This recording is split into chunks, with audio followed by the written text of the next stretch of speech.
Hey friends, welcome to the Swing My Heart podcast. Come join me, your host Nicole, for some hope-filled conversations about heartfelt entertainment that makes your heart swing. Hey everybody, welcome to the Swing My Heart podcast. I'm your host Nicole, joined once again today by my friends Cricket and Tracie from the Dishing with the DonoFANS podcast to talk about the Great American Family original movie, My Christmas Hero, starring Gabriel Hogan, Candace Cameron Bure, Andrew Early, and Terrell Rothery. It was written by Jim Head and directed by Martin Wood.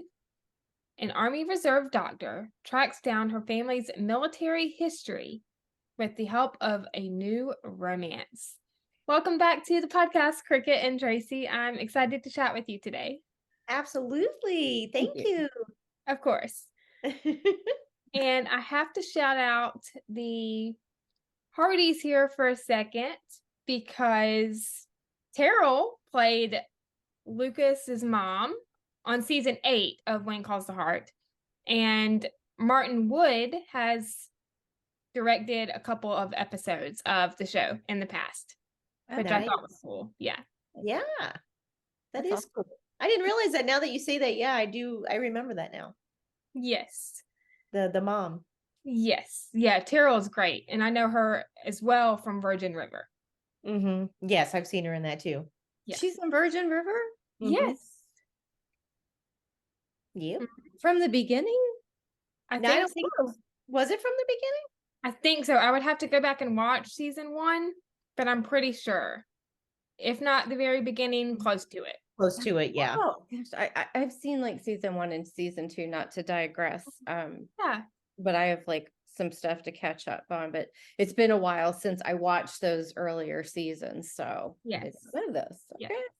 Very nice. And any Virgin River fans out there listening, the 2-part Christmas special will be out on Netflix tomorrow. So go check it out. Oh, good to know. It's so much DVR to watch. I know I can't keep up with all of it. Yes. Yes. Awesome. Starting with our merry musings, would y'all like to go first? This is our overall thoughts or hot takes about the movie. Tracie, you want to go first this time? Well, sure. I don't remember who went first last time, so it's fine. So my overall thought, I really liked it. I loved it, actually. Yeah, me too. It got me right in my feelings as a military spouse. I thought a lot of the story was really heartfelt and kind of really accurate portrayal of the challenges that military families go through from what they were talking about, like the challenges back during World War II to now and different things. I thought the cast was awesome. I love Gabriel Hogan. I've seen him in some other stuff. He was in something with Alicia Witt several years ago. I think it was My Christmas List. And so, yeah, all good stuff overall. Like, I can't really complain. Yes. I know him from Heartland, and in my opinion, they don't use Gabriel enough on that show. Okay. He's fantastic. Yeah, he's a good actor. Yeah. Really. I mean, he's in a lot of the show, but they don't use his talent like they should. Yeah. If that makes sense. Totally makes He's sense. fantastic. Absolutely. Awesome. I thought that Jim did a fantastic job with the script, and I think you already mentioned the chemistry with the cast, especially Gabriel and Candace. And wow, some of those smoldering looks. Like when she walked into the exam room the first time, and it was like, I forgot my words. I forgot my name. Yeah.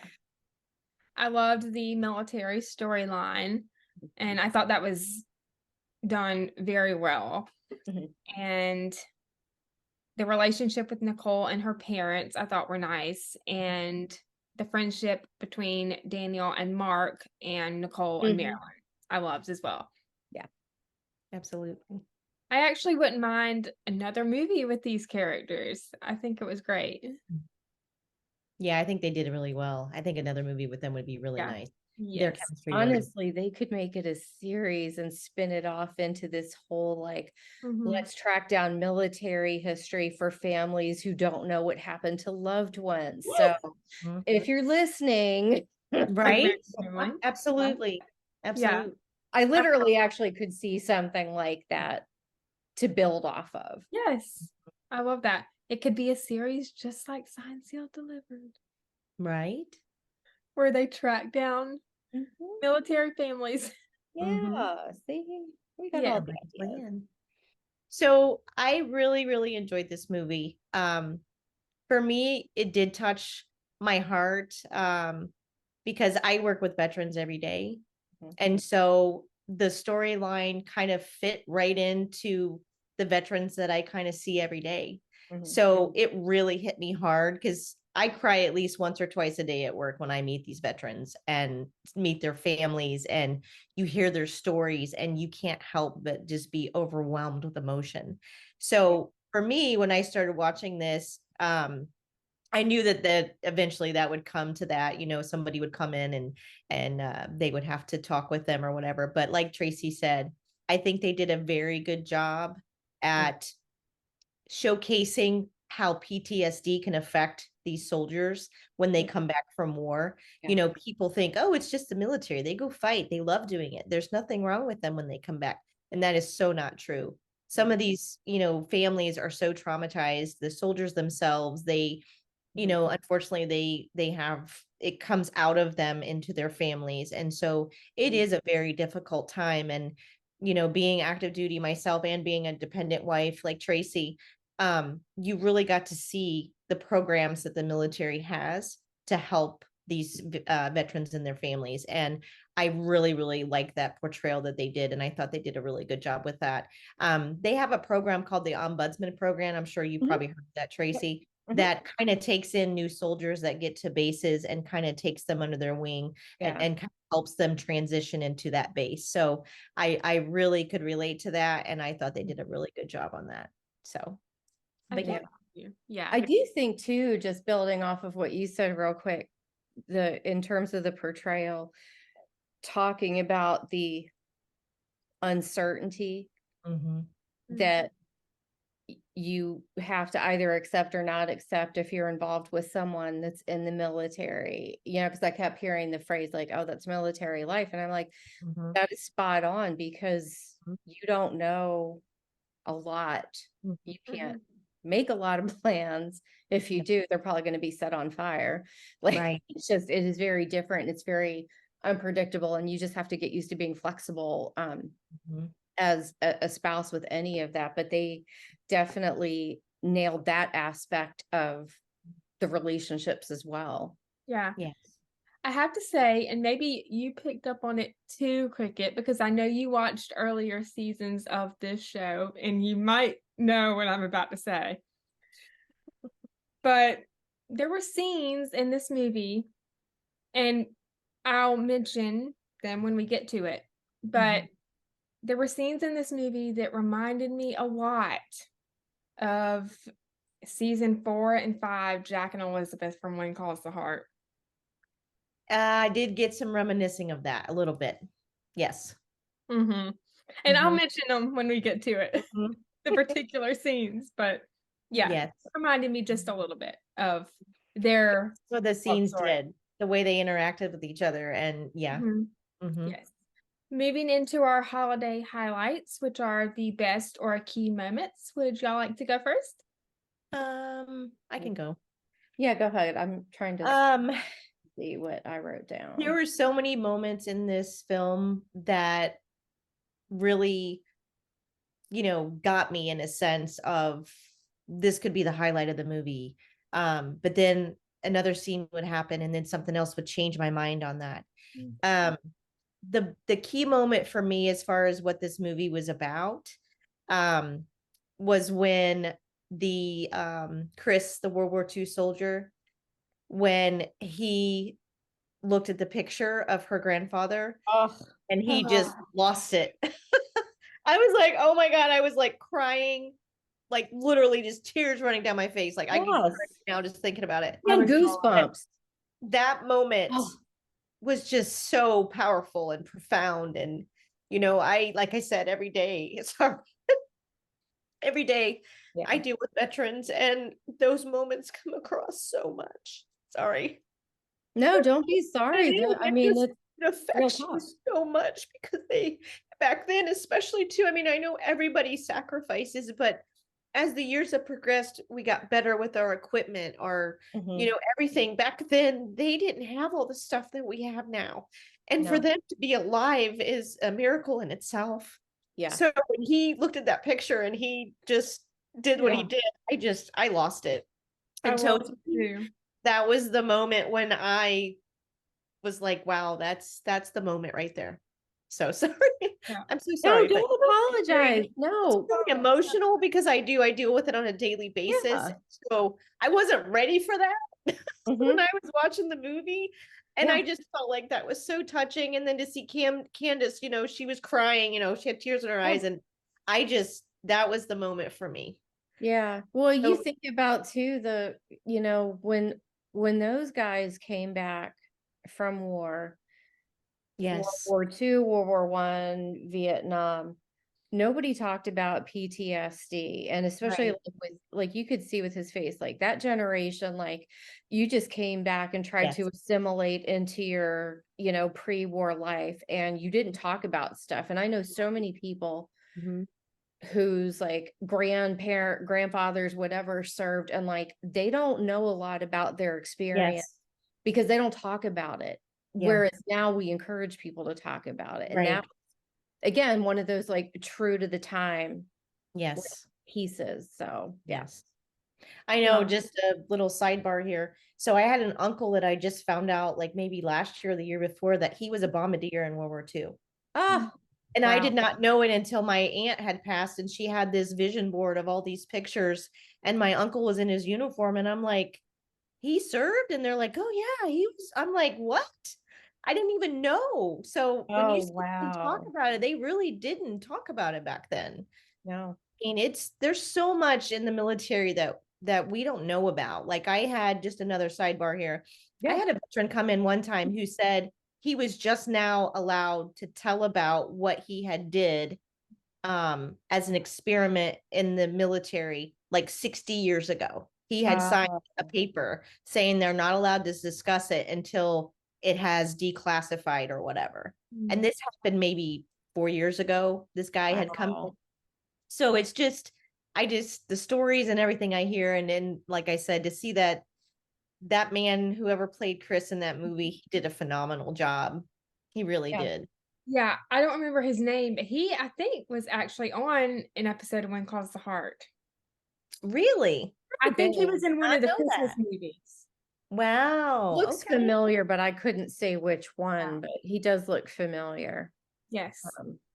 My step grandfather is a Vietnam War veteran, and I might have mentioned this to you, Cricket, a long time ago, but he never lost a man under his command. Oh, wow. That is very special. Yeah. Wow. And he flew planes off of the USS Yorktown, which is where half of USS Christmas was filmed. I know. Oh, that's my awesome. Goodness. Yeah, my dad served during the Korean War, but I don't know what ship he was on. He was a yeoman. But he was over there on a ship during the war, but I don't know. Again, my dad never told me nothing. I found a picture after he passed. They just didn't talk about it. You know, I wish he would have talked more about it, but I can't remember if he still does it now, but I know that he used to give tours on the Yorktown. Oh, that's so cool. I love that. Oh, that's sweet. It was always fun. Yeah, you need to find out. I need to come visit and he can give me a tour. It's always fun to hear stories. Yes. From I bet. Yes. You know, that is wild. Yeah. Wow. But that line from Chris, how can you forget the face of someone who risked everything to save you? Yes. Ah, Yes, that was so much. it was very profound. Very profound. I'll mention it just briefly, but I loved the first scene with Nicole and her parents when they're by the tree and Mhm. they're talking about, how to string the lights Mm-hmm. from the bottom up.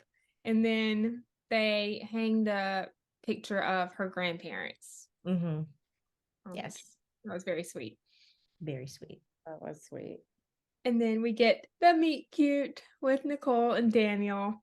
And Marilyn is trying to play matchmaker and So set hard. So hard. And, Nicole doesn't want to do it because she believes it's unethical to date a patient, which I can understand that. And Well, let's do a sidebar right there. Mhm. So I worked in the medical field and I was enlisted and I worked with officers. So they consider that to be fraternization.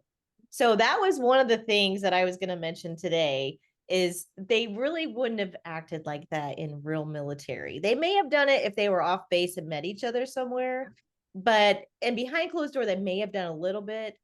But yeah, that's considered fraternization if she was military and he was, but they were both officers. So Yeah. that's where the difference lies. So Yeah. really it wasn't. They are allowed to, I guess, date each other if they really wanted to, but it is ethics when you're medical and one's a patient. Yeah, that's So. true. We already mentioned this, but Nicole getting flustered when she walks into the exam room. And she's checking out his knee because he injured it, his right knee, playing basketball in the base rec league. And Nicole says, how has it felt since you injured it? A little lonely, but it's Christmas time. I'm trying to keep my spirits up. It's, my knee. Yes. I liked when she said, you're not allowed to ask me that. And he goes, sure I am. I just did. Yeah, I I thought thought that was being married. Yes. I have to say another thing about medical stuff. She left the door open. That's a total HIPAA violation. And the window in the door was not covered up. Now, later on in the movie, it did get covered up.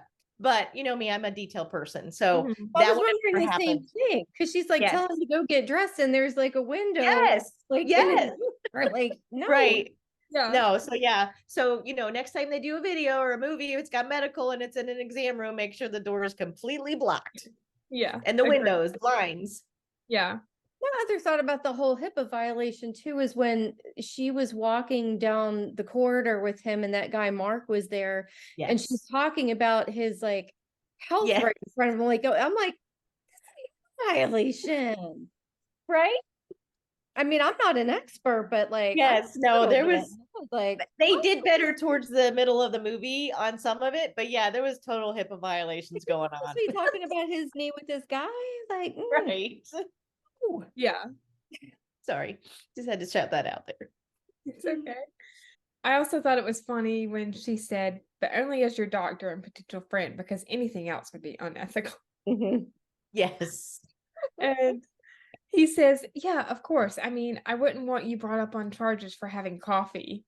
Right. Politics couldn't handle it. And plus, once I've flirted my way past friendship, I'll no longer be your patient anymore because my MRI is going to show that my knee is fine.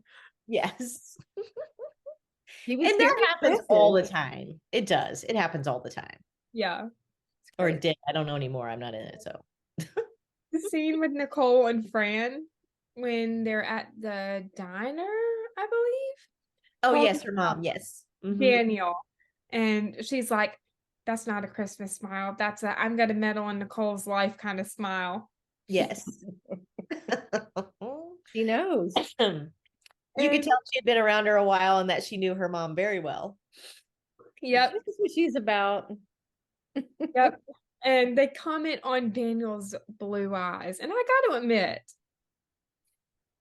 Yeah, he's got some nice blue eyes. They're very They're not striking. Trevor Donovan blue eyes, but they're blue eyes. Nobody's eyes will ever be Trevor Donovan's blue eyes. No, they won't. well, Oh, Nicole's like, you check yourself. Trevor have to admit, yes, he has great eyes, but there's somebody else I'm thinking of in the Hallmark world that Okay, I'm also not going to say his name, but I know who you're talking about, Nicole. that also has great blue eyes. But yes, Daniel had very nice blue eyes. He did. Yes, he did. I also love in that scene when we hear how Fran knows Daniel from volunteering with A Hand for Warriors, and they work with injured veterans and help them rebuild their lives. Yeah. Yes. And That's probably what I'm going to do when I get older. I'm going to volunteer a lot. you should, yeah. Same. And Daniel is the one that established the local chapter there, which I loved that. Mm-hmm. I think that's really nice. Like our first glimpse that, oh, he's not just a player, he's actually got some substance to Yes. his character. Yes. Exactly. He's getting the check marks in the boxes. Yeah. It's like check one. Oh, he's philanthropic. That's right. It was very brief, but I enjoyed the scene with Daniel and Captain Mark Jennings when they're talking about the hot cocoa meeting with Nicole, and Mark is like, "Do you always take your doctor out for cocoa?" When she's as charming and beautiful as Dr. Ramsey. It seemed like the right thing to do. Right. It's like you have no other choice. Right. It's a Coco situation. No, Yes. no. This moment was one that melted my heart when Nicole met with Mr. and Mrs. Morton. And Yes. he is one of the last surviving World War II vets in the area. Mhm. And he's having hip problems. Yeah. They want to take a ballroom dancing class. He's been promising his wife forever since their honeymoon 76 years ago. Yes. They were very sweet. I thought they were so cute. Yes. And he says, I met her when I got home from the war, and I knew right away she'd be the only dance partner I would ever want for the rest of my life. Yes. I think with those older generation, that chivalry is so strong from that era that it just melts your heart. And we still have a few, not many, World War II veterans that come in. And so when they bring their wives in, it is the cutest thing ever. You just want to put them in your pocket and take them with you. So sweet. But yeah, they're so sweet. And it reminded me of that couple too, a couple of the ones I've met. So yeah. It's very And sweet. Yeah. I also thought it was sweet when, he said, why was I saved? Why am I still here? Right. And his wife says, you were saved to take me dancing. I know. Yes. It kind of reminded me of that one movie with Betty White, the My Valentine or whatever. Oh I Lord. love that one. Yes, like I was getting those vibes from parts of this movie, and I was just, that's an excellent movie too. That's one of my favorites. It is. Make I me can't cry. watch it though. I literally blew through half a box. Oh, of- I do too. I'm sobbing. I was not prepared for Right. the way Right. that hit me. I was just flipping channels and I was like, Yes. oh, I don't know this one. And as soon as Right. military, I was like, oh, I'm gonna watch it. And then I'm like, It makes Exactly. me cry every Exactly. time. I actually recently found it at a thrift store and I bought it. did you? Oh, bless your heart. Yes. And I found the book. Oh, really? Oh, that's Yes. nice. I'm going to read the book. Yeah, I bet that's gonna be Oh yeah. I'm going to wait till I have time to really read it. and just ugly cry and just Yeah, get an it. ugly cry. Yep. It's a Yeah. good movie, but Yeah. I can only watch it so many times, but then a certain Yes. amount of time. Yes. Yes. Yeah. So good. But yeah, that scene really was so tender, so sweet. And you can't help feel that emotion that they have when they're talking. And I think they did a really good job in that scene too. I think so too. What did y'all think of their hot cocoa date? Daniel and Nicole's, that is. It was funny. Yeah. I thought it was really cute. I think, we always know there's going to be a moment where they wipe their face. I mean, it's a given. Yeah, It always comes out somewhere. with Yeah. that. So I did think it was really cute though, how they had one do it and then the other one did it. So then they realized what the other one had done, Yeah. So I thought that was a really cute, and it was a little different than most of the movies. So Yeah. I did think it was cute. Yeah. He ordered her the Rudolph Mhm. with the cherry on top, and he got the Dasher, which is a dash of sprinkles Mhm. on his cocoa. And then, Nicole was asking how he got her number, and she almost immediately realizes her mom gave it to him. Mhm. And, Daniel is like, I can neither confirm nor deny. And she's like, well, you just told me right there. Yes. Yep. And Yeah. then he invites her to the Hand for Warriors Center Mhm. Mhm. open house, which I loved. Yes. Yeah. I like how she's kind of integrating with him and Yeah. finding out, because she liked him in the beginning, but then when she found out he had that Hand for Warriors thing, her interest was really piqued then, because now she did, like Tracie said, he has some substance now. He's not just somebody who's out to get a date with her. Yeah. He's a good human. Like, Yes. Very good. We That's don't know if he has a dog though. That's still a prerequisite. well, yeah, no question. No question. That is Yeah. a requirement. Yeah. But if you're dedicating time to True. any kind of a cause like that, like Mhm. that bumps you up a level and Yes. in the Maybe book. two. Mhm. 100%. Nicole and Fran at home. Now, this is scene number 1 that reminded me of Mhm. Jack and Elizabeth from When Calls the Heart, when they are talking about the memory box from Nicole's grandma, and they find a photo of her grandpa taken right before he left, a telegram from the War Department about his death, Mhm. and the last letter he wrote to her grandma, Mhm. which she received a few weeks before, and the Purple Heart. Now, this is the part that reminded me of When Calls the Heart. He promised her grandma that he was going to build her a house for his new family when he came home, but he was killed in battle in northern Italy just before Christmas in 1944. And Cricket, because you watched Yes. the show, Yes. season 5, spoiler alert for anyone who has Yes. not watched, Jack promised Yep. Elizabeth he was going to buy her a house, and then he went off to the training mission at Fort Clay, and he died Yeah. a landslide. Yep. Yeah.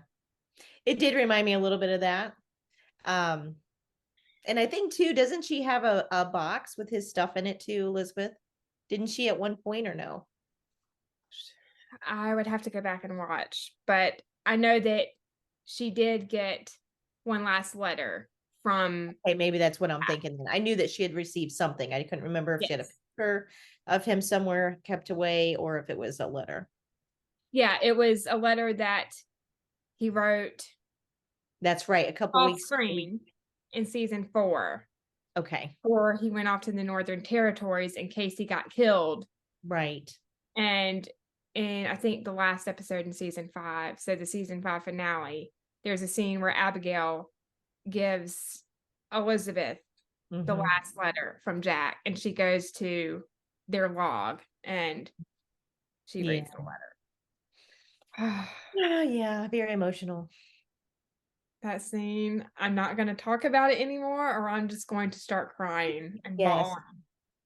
You know what? It took me a long time after that whole season ended to even start watching it again. It was tough. I've gone back and watched season 5 recently, but when I got to the second to last episode of season 5, so episode 9, I could not even watch the scene in the street with Abigail and Elizabeth. I had to just skip to the next episode. Yeah. I had to stop that episode at the birthday party for Carson. Yeah. I could not even watch it. It's tough to watch because you know what's coming. Yeah. Especially when you've already seen it and then you try to go back and watch it, you know what's coming and you remember it very well. I remember watching that live. I was like, this is not. Luckily, I didn't watch it live. I hadn't watched it I had to go back and watch it because I had a DVR, but yeah, I'm glad I wasn't watching it live. Yeah, I watched it live and I was like, this is not happening right now. This is not happening. Yeah. Not happening. But anyway, back to the movie that we were talking about, My Christmas Hero. We hear that the entire company sadly was ambushed and never stood a chance. There were only a few survivors. And this is when Nicole decides that she wants to find out more about how her grandpa, Corporal John T. Medlin, died. Mm-hmm. And I love how her mom was not upset about her wanting to find out more. Yeah. Well, I think I thought about that when I was watching the movie, and because her mom had been sheltered from it her whole life, I think she, now that the mom was gone, that she really could explore those emotions again and find out more about her dad, Yeah. or her grandpa. Well, wait, it was her dad, right? It's her dad. Yes, it was Fran's dad. Yeah. Yeah. So, I mean, I don't know how she would have kept from not wanting to know about him, because I would have searched high and low myself. But she respected her mom's wishes, and I get that. But yeah, I definitely would have tried to find out. Yeah. I know in some movies, characters would possibly get upset about something like that, but I'm glad that they didn't take that route in this movie. Mm-hmm. It's hard for me to imagine not wanting to have some kind of detail, because I'm just like, I'm very empathetic. So if I'm watching stuff like this, I am like in the character Mm-hmm. I'm watching, and I can't imagine not wanting to know, because like I think it would gut me that like my spouse died and I don't know the circumstances except that he was killed in action. Like I would have to know. Mm-hmm. I just, it's amazing to me how many people like that wasn't something that they Right. could deal with or wanted to deal with. And I respect any and all ways that people want to take in that information. But for me, like, I just think about all those people that lost their family members overseas during like World War II, and how little they probably did know compared to now. Compared to right. Yeah. Yeah. And the lack of communication that you had back then compared to now. I mean, just very different. Yeah. One scene I'll briefly mention that I really enjoyed was Nicole meeting with Daniel at the market outside, I believe is where they were. And this is when she's talking about her grandparents, and, she's saying her grandma never remarried. She said she was lucky enough to marry the love of her life, and that was enough for her. Yeah. And back in those days, that's what they did. Yes. I had an aunt who never married at all. She had a boyfriend who, I don't know if he was in the military or what happened, but she basically pretty much not really became a nun, but pretty much gave her life to God. She never married ever. Yeah. So it's crazy, that era again back then, how things were so much different than they are nowadays. Yeah. But yeah, I mean, and there is always stories about, the women, or even sometimes the husbands who lost wives. Because I had met a husband who had a nurse that was in World War II that assisted, and he never remarried. So it's just, but it was that era, love was love. That was the love of your life is the love of your life. But some people can move on, but some of them couldn't. Yeah, it's very true. I think it depends on the person too. I mean, I think that was definitely a generational thing there too, but like I also think even now, like I don't know that I would want right remarry unless circumstances worked out in some fashion. Because deep down for me, like I don't need a man to make me happy. Right. And I mean that like all sincerity. I love right. No, I know what you mean though. I said to myself a long time ago, I am not going to rely on someone else for my happiness. And I would be perfectly content being single if something happened, because quite frankly, the dating scene of this century is quite the Wild West. And I don't have the patience for a lot of the nonsense that I see other people going through. Yeah, Yeah. very I true. will be a spinster and I'm okay with that. I have my bed all to myself. Right? Me and my 10 dogs. That's right. My 10 dogs and 10 cats. No. I'm like patiently, but not impatiently waiting for the right guy to come along. Yeah. 100%. Like that's, I'm saying that as somebody who's been married for almost 24 years and like I'm older and I don't need to seek that out for whatever time I'm left here on earth. But I think it's awesome. Like Jason, my husband, his father died. Gosh, I guess it's been almost 5 years now. And his mother remarried a few years ago. Not something that we would have seen coming, but we're very happy that she found someone else at this stage in life to make her happy and spend time with. And I think that's awesome. Yeah. So, yeah. Oh, yeah. Don't get me wrong. If the right guy comes along, you never know what could happen. But, Yeah. I'm still waiting for my Hallmark moment or my GAC moment. So I'm still waiting. They could write the movie. I don't care.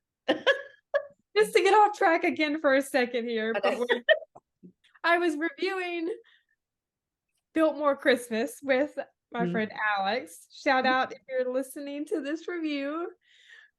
We were talking about one particular scene where the character Margaret, I think since you've seen the movie Cricket, you know exactly who I'm talking about. There's a line from her when she's like, they don't make men like that anymore. Yes. They don't. Kind of accurate. I mean, there are some. There are some, but they're few and far between. Yeah. That's the kind of person I'm looking for. You just need to go back in time. That's all.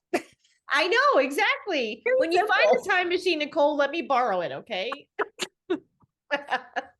No, I think you're right, because I think there was probably, and I speak with no authority whatsoever on this, just pure human observation, that I don't know that there are as many people in today's society being raised with the same chivalry, moral compass, what have you. And I'm not saying people are like out there raising heathens and monsters, but I think that it is a little bit different now compared to, 100 years ago, 70 years ago. It's just Hallmark. This is my observation. Hallmark sets the bar high for guys and Great American Family too. 100%. Before we get back to the movie, we were talking about Hallmark and Great American Family guys and how the networks have really set the bar. Where can I find a guy like Oliver O'Toole or Norman Dorman or Nathan Grant? Right? Exactly. Coulter. Yeah. It doesn't seem like an impossible ask. Here we go. They need to come out with,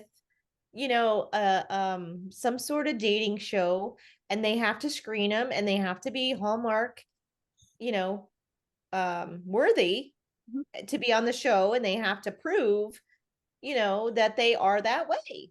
And then, have people like me and Nicole on there. No. I have to go on the golden one, Get it all worked out. I'd go on a dating show. I might. I'm up for it. If it was a last resort and it was something like that, then maybe. But well, Chad and I have also thought about something along those lines, that because we've had this conversation before too. But yeah, we're still working out the details on that. We'll let you know, Nicole. Okay. Sounds like a solid plan. All right. But going back to the movie, before we go on to the next scene, I thought it was sweet how Daniel offers to help her find out more about her grandpa.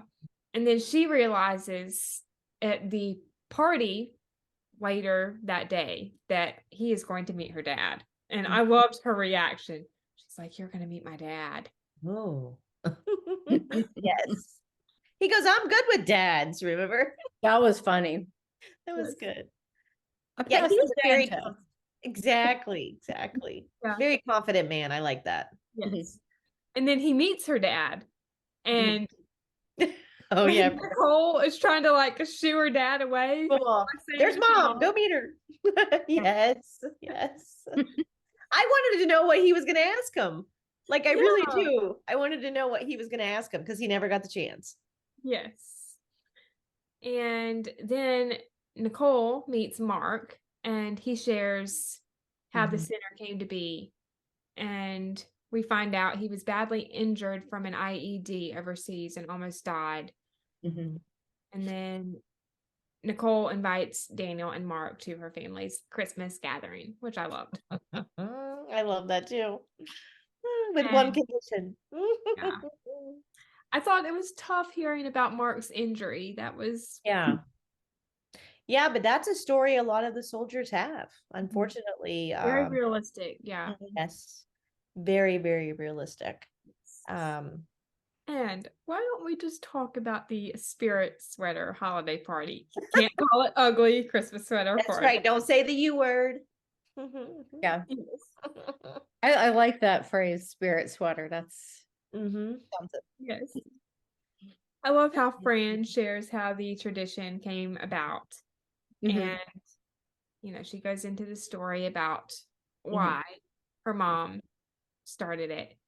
And I loved that, they brought up the real meaning of Christmas in this conversation. Yes. Well, I think it's important no matter how religious you are. It's the season. I mean, that's the spirit of the whole season. That's the whole reason that we have it. Yes. So, anytime that they can remind us about that during Christmas, I'm all for it. So I do like that. I like the symbolism of each person's sweater too, and how they I love that. That is their spirit of Christmas. And it's funny because I realized after watching some of these movies now, even like the "'Twas a Text Before Christmas," when they did the Grace, when they, like all these new things I'm learning that I didn't really pay attention to as much as I should have, maybe, that now I may want to incorporate and make some new traditions, because, as you get older, you don't know how many Christmases you have left. So, it's just cool to be able to see different things that, we see in these movies and maybe incorporate in your own family tradition. So Ted's sweater was a turkey. Marilyn's Christmas lights. Yes. Fran was a wreath. Daniel's had a nutcracker. Nicole's a Christmas tree. And Mark, I think, was a reindeer. I thought that was nice. Yes. They were all different. And I had to laugh though when she said with one condition, and then the next scene is them sitting on the couch with the sweaters on. Scowling. Oh my gosh. Those are some real men right there. They stepped up. Yeah, they did. They totally stepped up. And I gotta say, I loved Fran's matchmaking for Mark and Marilyn. And my goodness. Like they picked up on it right away. And it's like, it's not even like subtle. Like it's the orchestration was so obvious. Yes. I love how Marilyn's like, it could be right out of a rom-com for us sidekicks to end up together. That was awesome. Right. That was literally the perfect line there. Like, yep. It's funny though, because some moms will do that. I remember when my mom, when I came back and I wasn't married yet or anything at the time, we were in line somewhere at a store and she's like, "Oh, he's cute. Let me go talk to him." She literally goes over there and says, "Hey, are you married?" I'm like, "Mom, like, what are you doing?" Oh yeah, she's that bold. And I'm like, "Get over here." And she's like, "What? I'm just talking to him." I'm just like, wow. I'm so glad my mother never Go hiding in a hole now. Oh my gosh. But anyway, I had to bring that up. So it's not surprising. No, not surprising. It's kind of like rote for all of these rom-coms that there's a meddling mother in the story somewhere. And it's like, okay. Yep. She's trying to set him up. She wants him grandkids.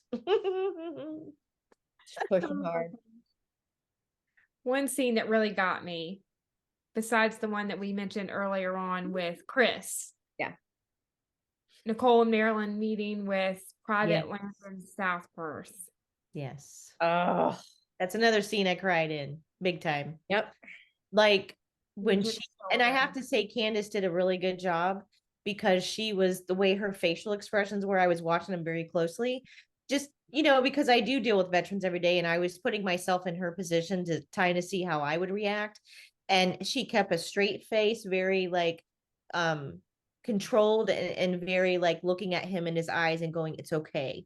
You know what I mean? And I think that's so important when you're talking to people that are in those kind of anxiety episodes, because like I have anxiety attacks, and you know, you lose control of yourself in a sense in that moment. And you can like, it takes somebody with a strong demeanor and nurturing tone, if you will, to be able to pull you out of that sometimes. And I thought that scene, it was very touching, very Yeah. touching. Pivoted in the best way when Mhm. she because she was really good at reading people there. So Yeah. she saw it and immediately like switched Mhm. gears in her head to help him get out of that moment. That scene really got me. Oh my God. Yeah, I it would, really got me too. Me too.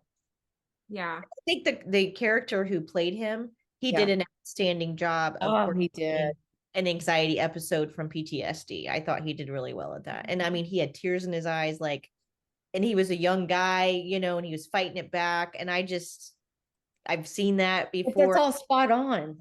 It is all spot on. Yeah. Yeah. Yeah.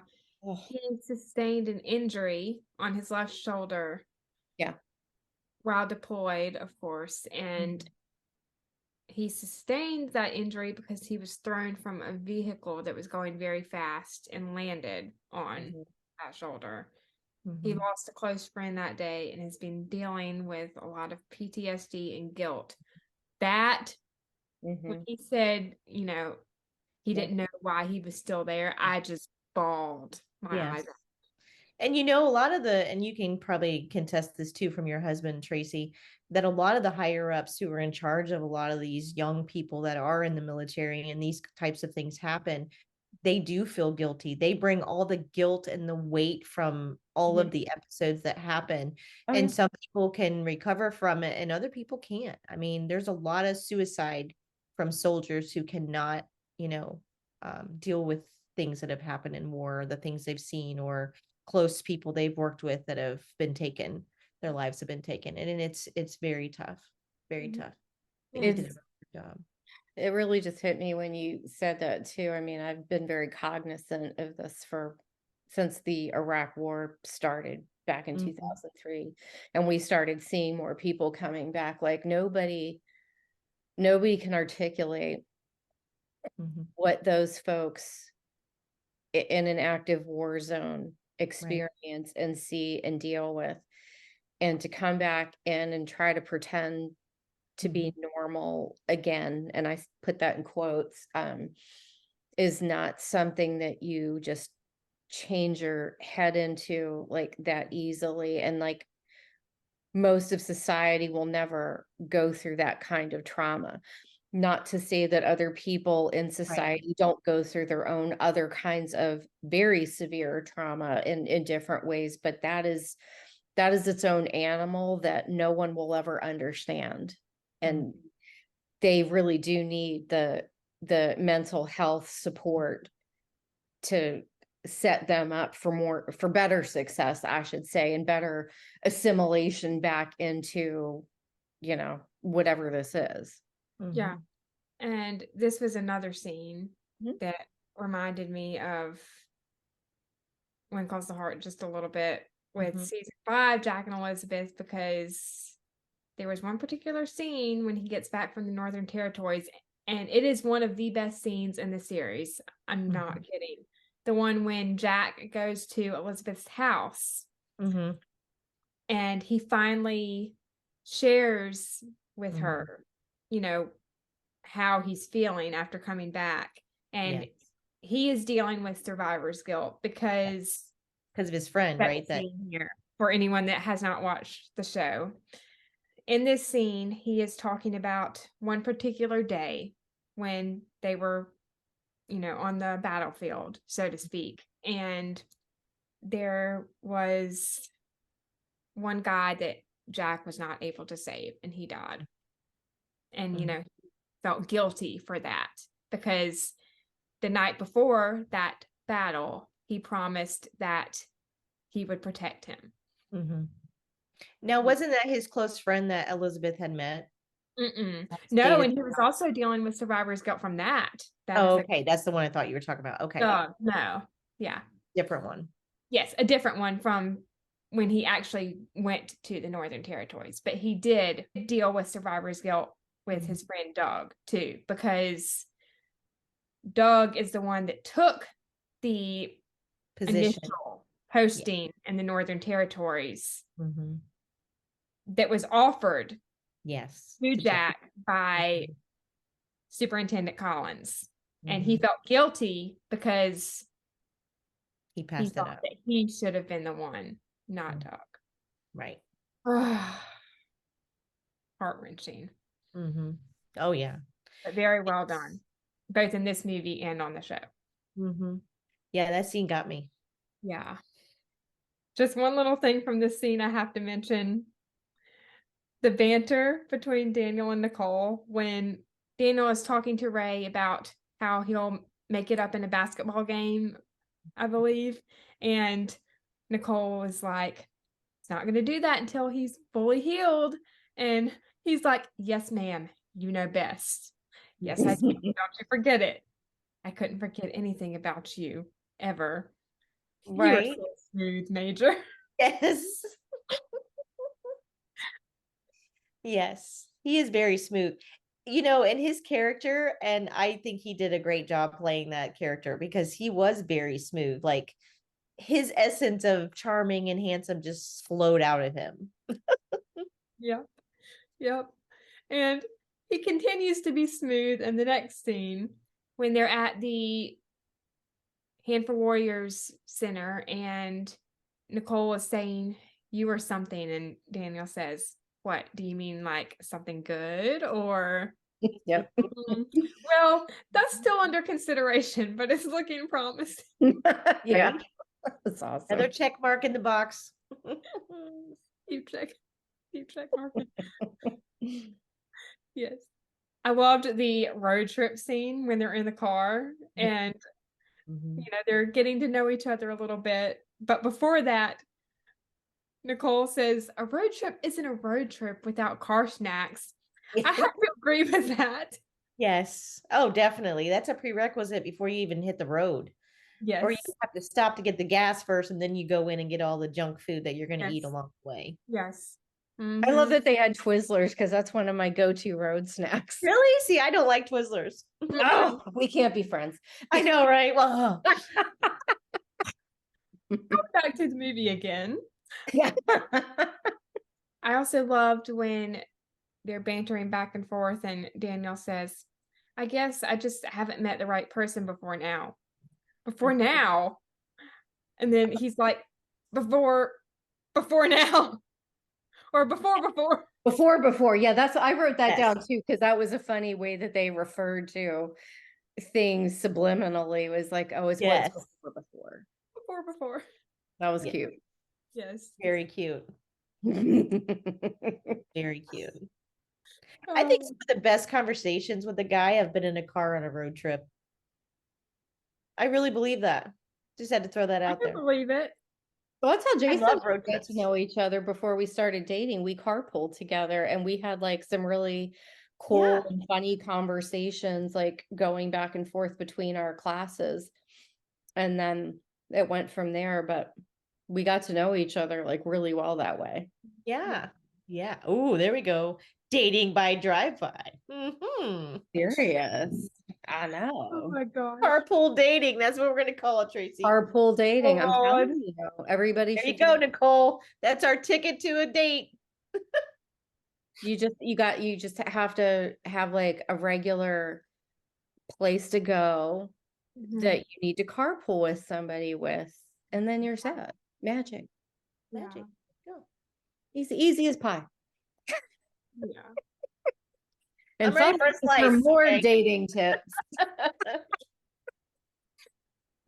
Oh my gosh. Last place I would have ever thought that I would like connect with my husband. Awesome. I also loved the scene with Nicole at her parents' house. And at first it's just her mom that's there. And She says, "What a nice treat to have my favorite daughter stop by on her way to work." Yeah. Her only daughter. Still my favorite. That's right. Yes. And then she talks with her mom about Daniel. And I love when she's like, "You're getting married." And Right. She's already throwing that out there. Nicole's like, "Who, me? With Daniel?" Yeah. No. Right. Yeah, I thought that was cute too. That's news to us. Right. I'm like, when did that scene happen? Because I didn't see that one. Yeah. Oh my gosh. Funny.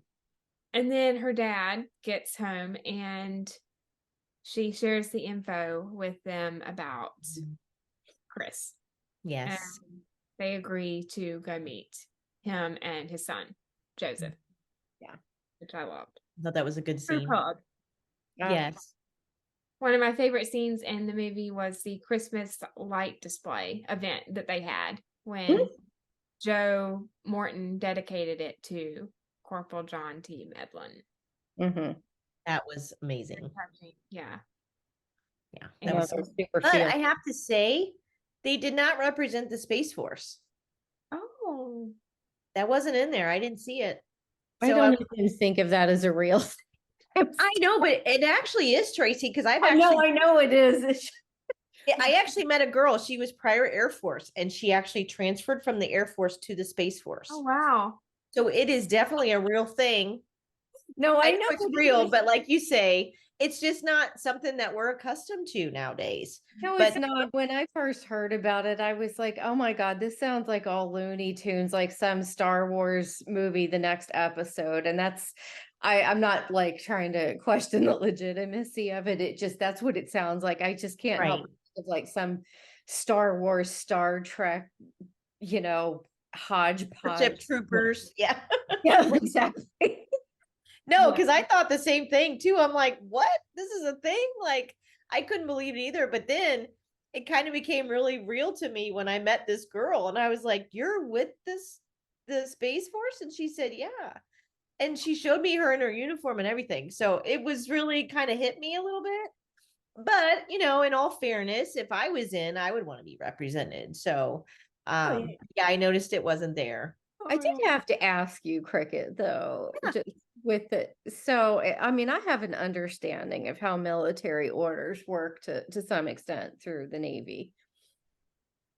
I questioned his ability to change his orders at the end. No. Did because I'm like, no, I don't know about officers, but typically you have to do so much time in your area or whatever your orders were. Yeah. Like for instance, when I was stationed in Chicago, I had to be there for at least 18 months. Unless it's wartime, they can cut your orders and send you wherever. So that would be the only thing I can think of as why he would be able to transfer so quick. But to say that I don't have to go, I don't know about that. Yeah, that seems squishy to me. And again, like, yeah, it's not that easy. It's not that simple to do that. No, and Jason was an officer for 10 years, but still, there were still kind of the same commitments. Like, yes, you're going to be attached to a ship or a shore assignment for a 2-year or an 18-month billet. And then from there, you go to the next thing. But any kind of changes are usually from the militaries and not you might be able to, like, I know he could say, okay, well, these are the 5 billets that are available. I can put a preference list. Yes. That doesn't mean I get it, though. Exactly. So when he said that, I was like, I don't think that's how that works. But again, maybe there's something. And I can't remember because I think he said he was switching from active duty to reserves, correct? Yeah, but again, like you would have to be at the end of your like contract, basically. Yep. To be able to do that. You couldn't just say mid whatever, oh, I'm going to do this now. No, they own no, you can't. Yeah. There was another thing too, real quick, that I realized, and I looked it up, because when I was serving, you had to cut your hair off or you had to pin it up in a bun, and it could not be it had to be like way above your shoulders, like 2 inches above your shoulders. Now they have changed the women's hair grooming. They now can wear braids and it can, or a ponytail that can go down, because I saw one of the girls in uniform. I'm like, what's she doing? So she wear that? Yes, she can now. Yeah, you're right. I had They did relax the standards Yes, on I was like, that is so that. unfair. And I learned today from a girl that I'm training that in boot camp, they had to dye their hair black. Oh, So if wow. you didn't have black hair when you went in, just for boot camp only. Why? Yes, they're making them dye their hair. They can't have like colors. They can't have any of that stuff. It has to Wow. be one color and it's black. Wow. What if you're blonde? I don't know. I don't know if it's just natural hair, but according to her, you had to dye your hair black. Hmm. I thought that was very strange. I was Seems like, like a what bridge boot too camp did far. you go to? I need to look this up. Yeah. But yeah, I Oh. was shocked about the hair grooming though, because I saw the girl in the movie and I was like, she can't wear that. Yeah, she can now. Yeah. Oh, wow. Yeah, because even when Jason was active duty, like most of the women that I saw that he was working with, like whether it was shore or ship, was they had short hair or it was pulled back in something like, whatever. But I mean, that They was, changed it now. They can wear bobs that go down, she said, as long as they don't touch the shoulder. yeah. And they can do a ponytail or they Mhm. can do braids or they can do the normal buns like we had to do. So Yeah. yeah. I mean, I'm glad that they've loosened it because it's a little bit Yeah, more inclusive for a it lot more is. people now, but Yes. And yeah. also races that would require to have Well, a exactly. style or whatever, It's more so it respectful in is. that. It Yeah. is. It's more diverse too. Absolutely. So, but Sorry, yes. digressed. Okay. I was actually wondering about that too with the Yeah. trans. Well, yeah, there's no way. There's no way it's that quick. Unless, like she said, he's at the end of his enlistment. And then they can say, okay, well, in 3 months, when your enlistment contract is done, you can put in to be in the reserves. Yeah, Mhm. exactly. So, yeah, it wouldn't Maybe happen they overnight. cut that part out. I know, right? They're Maybe. like, I don't know. Candace, Maybe we they need to changed have a that talk too, about Tracie. this. Oh my gosh. I enjoyed a lot of the scenes with Daniel and Nicole at her parents' house. And the first one is Fran and Nicole when they're talking about the cranberry sauce, the homemade and canned, Yeah. which is Yes. what Nicole used to like. Me, homemade all the way. Love cranberry sauce. Never had homemade, always had the can. Still to this day. I've had them both and I've made fresh, but Jason likes the canned stuff. So I'm like, There's that's just fine. something about the can. I don't know what it is. Well, You no, I get to mean, I cut like it. the canned stuff too, but when I learned how to actually make it and I Yeah. found like, oh, this is not like crazy hard, I enjoyed it. Mhm. So I'll do either. Yeah. Yeah. They also talk about Daniel's transfer, and this is when Nicole says, maybe people like him, people like me, we don't get to have anyone else. Maybe the duty and the transience makes it impossible. Yeah. That hit because that's real. That's real talk. It is real. It is. There's been so many relationships that when I was first in that I had to not be in because there was no way. There's no way it would have ever worked. I'm all for trying and long distance relationships, but there's no way they would have worked.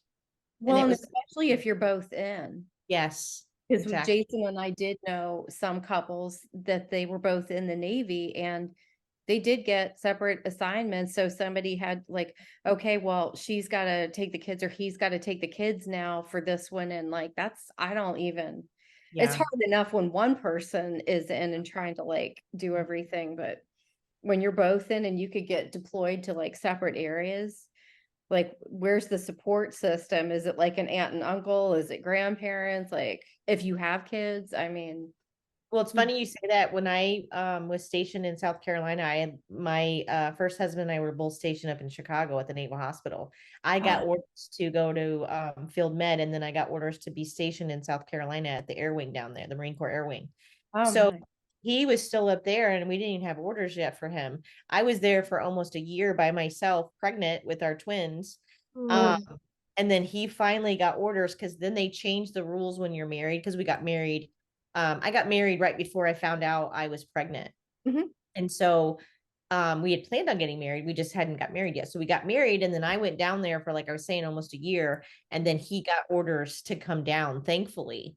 Right. But they only guarantee you a certain radius to be stationed close to that Yeah. person. if they do that at all. So we were very lucky we got stationed at the same clinic. Interesting. Jesus. Yeah. Yeah. But you're right. The whole family aspect of it, you have no idea because we had no family in South Carolina. His mother, when I got deployed to California for 8 weeks, had moved down from Iowa to take care of our boys because he was still, in clinic doing EMT 24-hour duties and that. So we had no, babysitter to do overnight. So she literally moved to South Carolina for 6 months from Iowa to watch our kids while we were gone. While I was awesome. Yeah, we were very lucky. Otherwise, these families leave their kids with neighbors. I mean, especially during Iraq and Desert Storm, so many families left their kids with their neighbors on base. So, but yeah, it's not easy. That's for sure. Can't even imagine. Fran pretending to run out of butter, so Nicole has to go get more. It's hilarious. Sleight of hand. Talk to Daniel. And I loved the scene with her and Daniel. I thought that was very sweet. And she's talking about her mom and the love that she shared with her dad, and then the love that she shares with Ted. And then she gives advice about Nicole. And I loved this line right here when she says, "My daughter has waited her whole life for you." And I think the same is true for you with her. Some people who share this kind of love, like my mother and father, only have a short time together. Sometimes love requires sacrifices, but those sacrifices are always worth it. Yeah. Yeah. They are. Yes. So it makes you take that leap. And then Daniel. And love makes you do crazy stuff. I'm sorry. It just does. Never been in love, but well, when you do, you're gonna be like knocked upside the head and wondering what's going on with you, because that's what happens. Like you can't think straight, you can't eat, can't sleep, you just with that person. I can believe it. And I did enjoy Daniel and Nicole's talk, even though the transferring out of active duty was a little inaccurate, but I thought it was nice when she said that she understood. And he says, "I've been searching for you my entire life. I knew it the moment you walked into that exam room and forgot your name." And she's like, "I didn't forget my name." Yes. And he's like, "Yes, you did." Yeah, she's like, "Well, maybe I did." Yes. She did the double take. That's a double take when you walk in and you're like, what? Yeah. When they're so charming and handsome and you can't think straight. Yeah. Yes. And then when he's telling her that the reserves are looking for an orthopedic surgeon, she's like, "Are you romancing me or recruiting me, Major?" Right. There's only one way to answer that. Yes. Yep. The camera work, I loved when we see the photo of her grandparents in between them. Yes, in the distance. Yes, I thought that was very cute. On the tree. Yes. Yeah. That was very cute. I did like that as well. Yeah. Very much so. And Ted and Fran meet Christian and Joseph. And then we get the last scene in the movie when Christian and Joseph surprise Fran. And of course, Nicole, Daniel, and Ted with the land that they're going to build the Corporal John T. Medlin and Dorothy Medlin Center. Yes. Thought that was so sweet. More tears. I think the moment there that got me was when they said, "This is our family and they would not be here without your father." I was just like, oh my gosh, that's so touching. Right? And they were in uniform too, some of them, so it really hit hard, you know what I mean? And I'm just like, oh my God, that is so, so sweet. And all I kept thinking is paying it forward, they paid it forward. And they did that by graciously and generously contributing what was needed for the rest of the center to be built. Yes. I just thought it was, and I loved it because it was all military. It was a military family giving back to another military family who saved their life or whatever, and I just thought it was very touching. That's a very good scenario or plot or storyline that they came up with. And I wonder sometimes if some of these are true, if they're based on true stories, because I would love to know if that was based on a true story or not. Mm-hmm. I Same. don't think it would be far off if it isn't true. Right. And I think just that scene too is, I think, fairly emblematic, representative of the military looking out for the military. Yes. And I'm not saying that that is across the board and that everybody does that, No, but but the general I've seen more consensus. examples, like I have been privy to and been on the receiving end of, like, you look out for Yes. your own, like, it's like, when Jason was on his first deployment as a married couple for us, and I had some really amazing women kind of just step in and be a support system to, whether I needed a kick in the ass or a, like, pat, like, you got this kind of thing. They were there, and, here, come over to my house, I'm having dinner, or, we're doing this. Do you have Thanksgiving plans? Like, I saw a lot of that. So Yeah. Oh yeah, that I can contest to that too. When we went to Okinawa for 3.5 years, we had a guy that was going to be working with my husband at the time. Him and his family came and picked us up from the airport. oh, Family and I, we got to his house. They already had dinner prepared for all of us. oh, Like, they just, Oh, welcomed us into their home, and it was like we were already family. And I had that experience the whole time I was in the military. We were a young couple, yeah. 19 years old, 20 years old, getting married, now all of a sudden having twins. Everybody pitched in to help us for the holidays, to help us with their clothes, with the car seats. I mean, it Mhm. was just, it wasn't even a question. It was, where do you want us to put this stuff? You know what I mean? So Oh it yeah. is. I totally agree with you, Tracy. The military families look out for each other. It's a Mhm. bond.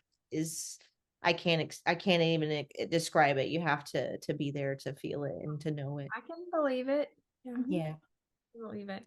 And I loved when Fran is the first one to break ground on the center.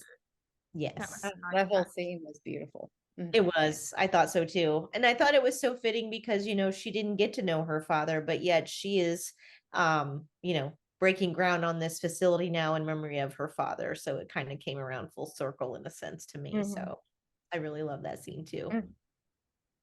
So Moving good. into our rating segment, what would y'all rate it on a scale of 1 to 10 for plot and script, chemistry, Christmas feels, and overall?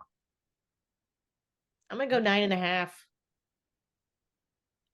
Nine and a Yeah. half. It was a really good movie. Only the half part is because to me, if you're gonna portray the military, I think you need to be 100% accurate in a sense to me. Yeah. That's just my feeling, just because it is such a sacred thing to me. So anybody else would be like, if they've not had military family members or Yeah. military at all, may not think that way, but I don't know. It's in the details. They teach you to pay attention to detail. So I got to go 9.5. Yeah.